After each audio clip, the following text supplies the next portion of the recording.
বন্ধুরা আমরা এসেছি ধনেখালি, গ্রাম নাম হলো কুনাল। তো এর আগের ভিডিওতে আপনারা দেখেছিলেন যে বাচ্চাটার মা অসুস্থ ছিল। তো আজকে আমি এসেছি এখানে, এসে দেখি বাচ্চাটার মা আর পৃথিবীতে বেঁচে নেই। গেল কতদিন হয়েছে? দিন 15 হয়েছে মা মারা গেছে। আসলে তোমাদের যোগাযোগ নাম্বার তো আমার কাছে ছিল না, আমি তো জানি না যে তোমার মা মারা গেছে। তাহলে আমি তোমার মা মরার সময় আসতে পারতাম। বাবা এসেছিল? বাবা এসে কি চলে গেছে? মরার সময় এসেছিল বাবা। তো দেখতে পাচ্ছেন বাচ্চাটার মা মারা গেছে। এখন বাচ্চাটা কি করে বাঁচবে? ও মা ছাড়া এখন ও তো মায়ের জন্য কিছু বলতেও পারছে না, এতটাই খারাপ লাগছে ওর। তো মা ছাড়া তোমার তো আর পৃথিবীতে মনে আর কেউ নেই না? তো দেখতে পাচ্ছেন ওর মা ছাড়া কেউ নেই। তো এখন তোমাকে দেখাশোনা কে করবে? এখন তুমি কি করবে? এখন আপনারা যে কোনো এবার হেল্প করবেন কিছু। যদি ভর্তি হয় হবে।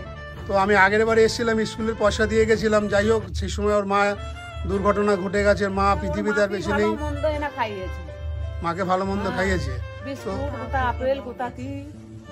তো বন্ধুরা দেখতে পাচ্ছেন ও এত কষ্ট হচ্ছে, ও মায়ের কথা এত কষ্ট ভিতরে মনে মধ্যে রয়েছে। ও কিছু প্রকাশ্যে আনতে পারছে না, মানে বলতে পারছে না, এত কষ্ট হচ্ছে। মানে মা ছাড়াও পৃথিবীতে আর কেউ নেই। বাবা যে আছে, বাবা তো ঠিক মতন আসে না, খাওয়া দাওয়া দেয় না, দেখাশোনা করে না। পাড়ার কাকিমারা সবাই খাওয়া দাওয়া দেয়, কাজ পাড়ার কাকিমারাই সব কিছু করে। তো কাকু আমি এসে শুনলাম বাপ্পার মা আর পৃথিবীতে বেঁচে নেই। আমার খুব শুনে কষ্ট লাগলো। তো বাপ্পার মা কি করে মারা গেল? অসুখ করেছিল অনেকদিন বললেন তো, ওই না ওষুধ পালা খাওয়া অসুবিধার জন্য মারা গেল। মানে না খেতে পেয়ে মারা গেল? না খেতে পেয়ে মারা গেল, ওষুধ পেল না, পেটে খাবার পেল না। তারপর বাবা তো থাকে না, ছেলেটা অসহায় কি করে করবে? এবার ছেলেটার যাতে ভালো হয় সেই চেষ্টাটা আপনার করুন। তো বন্ধুরা দেখতে পাচ্ছেন এই যে পাড়ার সব লোকরা, এরাই বাপ্পাকে হেল্প করতো। এবং বাপ্পার মা না খেতে পেয়ে মারা গেছে এবং বিনা ট্রিটমেন্টে মারা গেছে। তো বাপ্পার বাবা আর আসে না? না এখানে না, এখানে আসে না, আসে না, ছেলেটা একাই থাকে।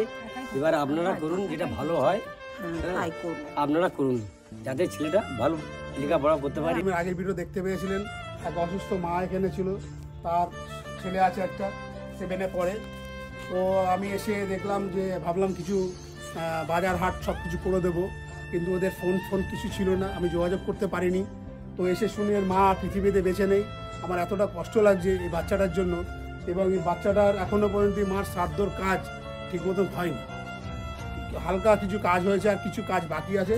তো আমি কিছু টাকা পয়সা দিয়ে যাচ্ছি। তো দেখতে পাচ্ছেন বাচ্চা কিছু বলতে পারছে না। আমার এত কষ্ট লাগছে বাচ্চাটাকে দেখে, তো মানে সে বলার মতন না। আমার এত খারাপ লাগছে না, আমার নিজেরই কান্না পাচ্ছে। যে এখানে আমি দেখে গেছিলাম এনার মা এখানে শুয়েছিল, মানে আমার তাই এসে আজকে দেখছি মনে আমার মা নেই। মানে আমি শুনে না, আমি এটা মানে আমার নিজের শরীরের ভিতরে একটা কষ্ট হচ্ছে। তো তোমাকে আমি 2000 টাকা দিয়ে গেলাম, ঠিক আছে?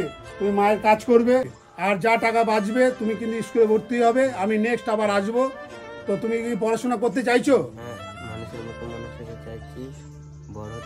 পড়াশোনা করো, বড় হও, আর তোমার বড় হয়ে তোমার মাকে দেখাও যে আমি বড় হয়েছি, আমি জীবনে কিছু করতে পেরেছি।